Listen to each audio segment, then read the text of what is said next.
This is the Lone Crater YouTube. We hope this video helps. In this video, I will explain how to remote start your Buick Encore. First, locate your key fob and identify the remote start button, which often looks like a circular arrow.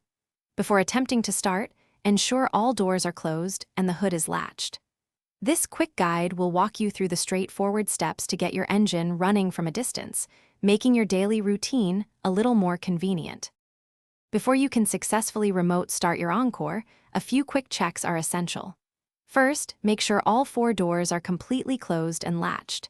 Next, double-check that the hood is firmly shut. An open hood will prevent remote starting. Finally, confirm your vehicle's transmission is in the park position. These simple steps ensure a safe and reliable remote start experience every time. Now, let's get your Encore started remotely. Begin by pressing the lock button on your key fob one time. Immediately after, press and hold the remote start button, which has a circular arrow icon. Continue holding this button for at least 4 seconds.